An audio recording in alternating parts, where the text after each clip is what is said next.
या बातमीचे प्रायोजक आहेत PG रिसॉर्ट नंदुरबार।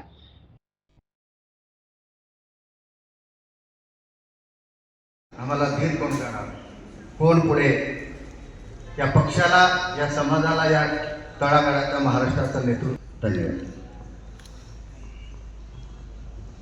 अजितदादांचे विचार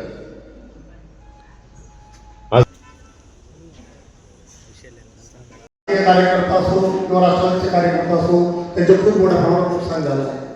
अजितदादा म्हणजे आमचे अजितदादा यांच्या आकस्मिक काळाच्या अवघ्याने निधन।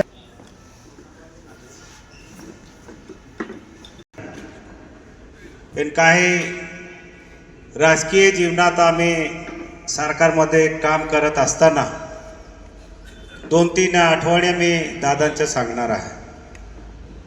आम्ही काम करत असताना दादांकडे कोणत्याही कामासाठी गेलो, मी एक माझ्या जवळची बदलीसाठी गेलो होतो दादांकडे।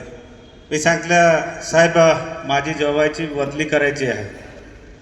अरे आमदार साहेब, हे काम मी करत नाही रे, तुला माहिती आहे ना। मी सांगितले, सर तरी मी आलो आहे तुमच्याकडे का एक माहितीसाठी देऊ। अरे तुला माहिती नाही, हे काम मी कधी करत नाही, हे काम आपले दुसरे लोक आहेत ते करतील, पण मी सांगतो। म्हणजे जेव्हा मी गेलो तेव्हा त्यांचं मत होतं हे काम मी करत नाही। आम्हाला बोलले का 8 वाजता बोलवलं, मग मी सांगितलं 8 वाजता का मारण्यासाठी मुख्यमंत्री येतील का?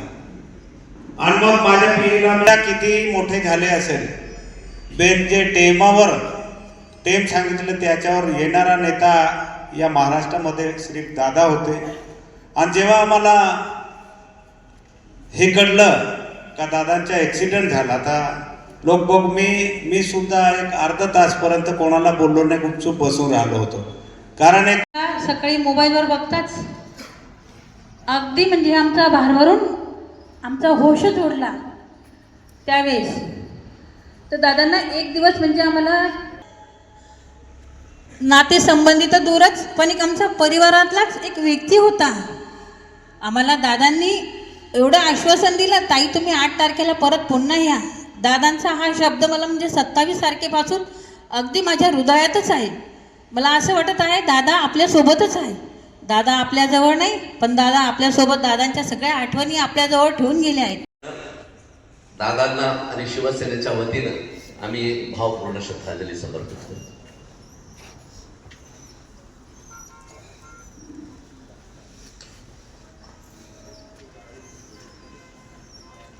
आपल्या शब्दांचा महिमा अजित पवारांनी काय म्हणजे स्पष्ट शब्दात सांगणारा, मात्र एकदा शब्द दिला की ते काम ताडीस नेणारा असं हे व्यक्तिमत्व। राष्ट्रभर एक विशेषण वापरलं जातं, कामाचा माणूस।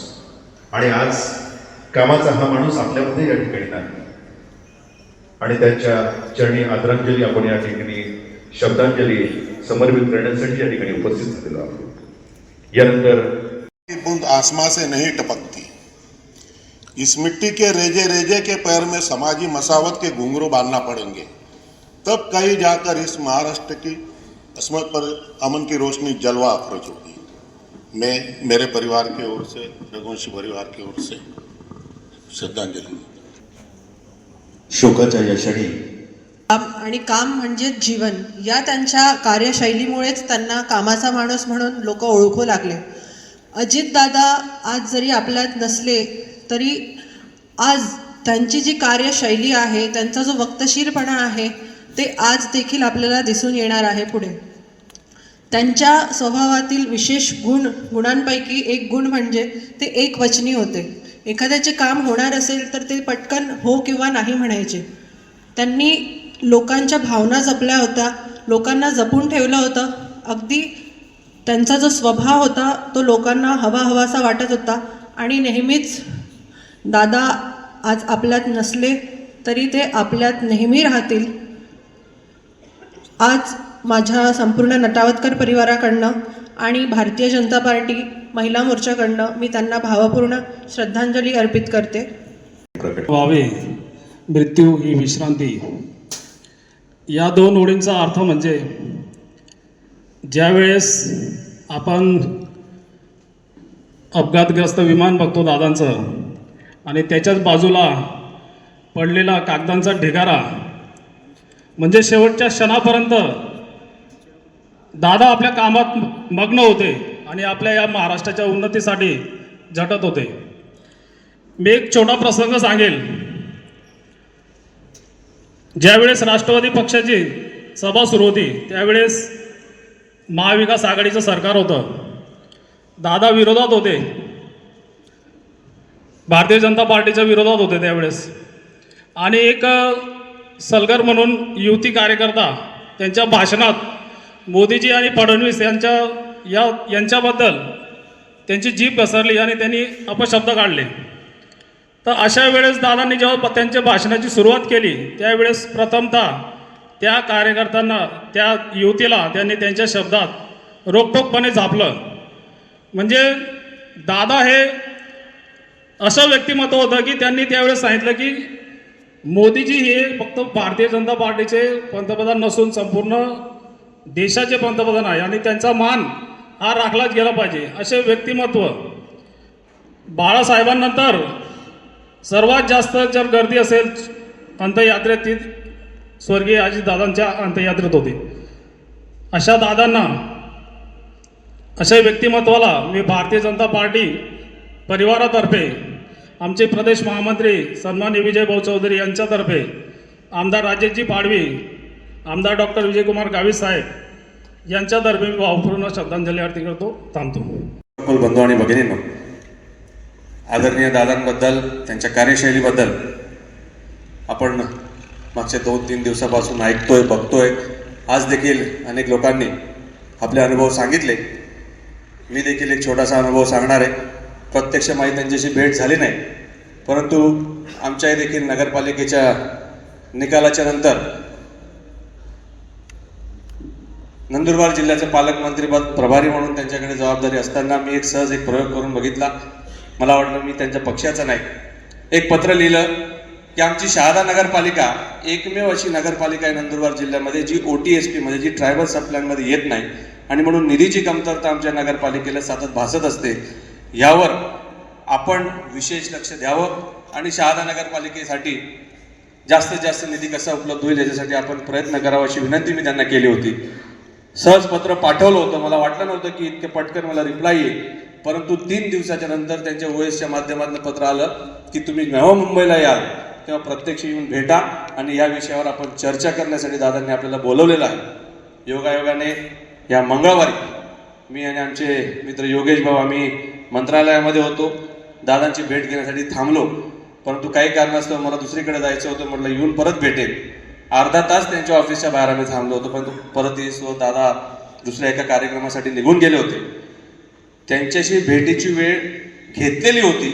मला असं वाटलं की विसरून जातील, परंतु अजून 3 तासानंतर त्यांच्या OSचा फोन आला की जर तुमचं खूप अर्जंट असेल तर तुम्ही शनिवारी बारामती हॉस्टेलला रात्री 8 वाजता 8 ते 10च्या दरम्यान तुम्ही येऊन भेटा किंवा मग पुढच्या मंगळवारी पुन्हा या.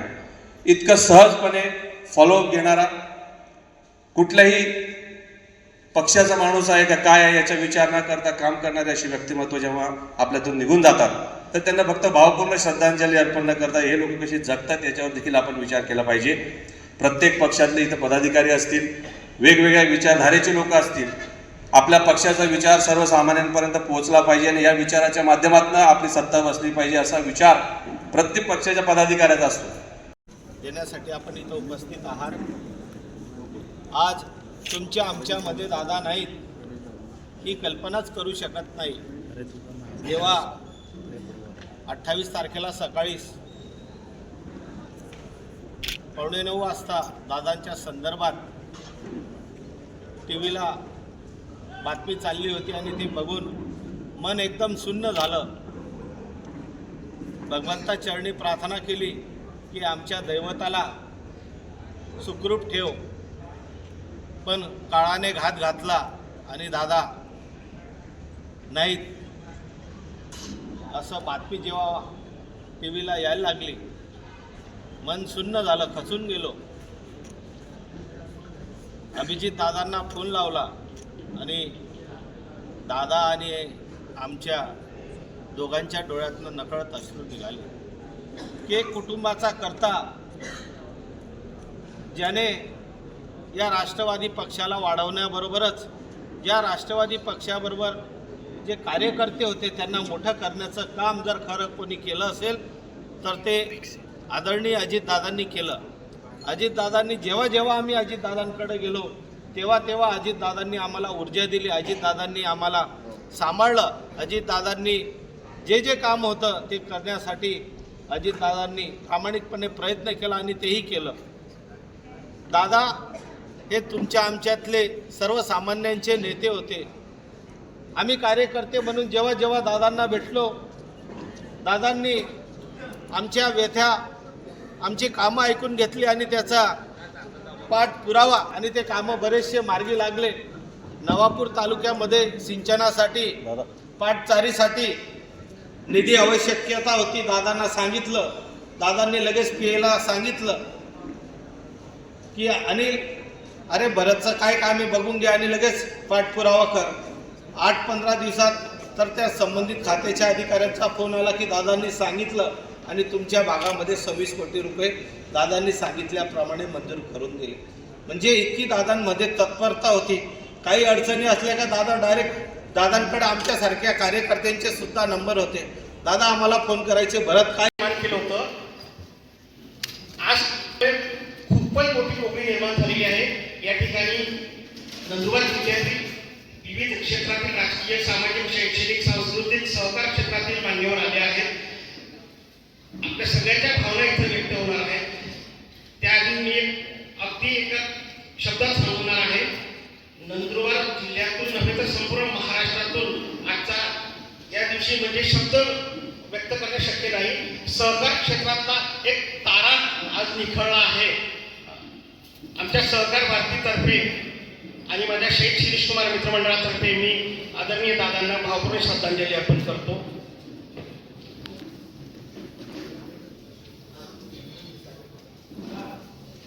यानंतर शिवसेना प्रमुख अरुण आप्पा चौधरी यांना या ठिकाणी आमंत्रित करतो. चारोळी पण श्रद्धांजली अर्पित करतोय. गल्लीतील असो की दिल्लीतील, गल्लीतील असो की दिल्लीतील सर्व दादा हळहळले, गल्लीतील असो की दिल्लीतील सर्व दादा हळहळले. राज्यातील लाडक्या बहिणींचे पण डोळे पाणावले, राज्यातील लाडक्या बहिणींचे पण डोळे पाणावले. अकाली मृत्यूने त्यांच्या म्हणे घड्याळही थांबले, अकाली मृत्यूने त्यांच्या म्हणे घड्याळही थांबले. समस्त नंदुरबारकर दादांना श्रद्धांजली वाहण्या एकत्र झाले. समस्त नंदुरबारकर दादांना श्रद्धांजली वाहण्या एकत्र झाले. धन्यवाद. मी त्यांना विनंती करतो की आपण आपल्या भावना, आपण सगळ्यांना माहिती आहे, आपण वेळेचं थोडंसं भान राखून आता सामूहिक श्रद्धांजलीकडे वळू आणि सामूहिक श्रद्धांजली घेऊ. शांतीपाठासाठी दादांना चिरशांती लाभावी म्हणून आपण सर्व समाज बांधवांनी नमस्कारच्या स्थितीमध्ये 2 मिनिटासाठी स्तब्ध उभे राहावे. ओम शांती रोषधय शांती वनस्पती सर्वभूम शांती शांती शांती. ओम.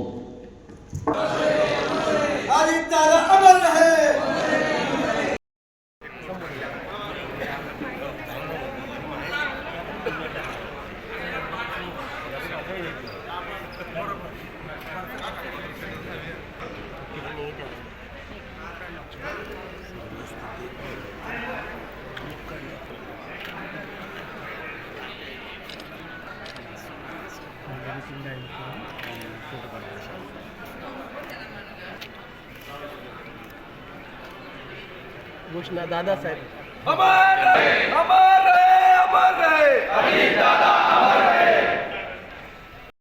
दादांच्या आठवणींना उजळत देतात. ते आपल्या कर्तव्याच्या भूमिकेतून तेव्हा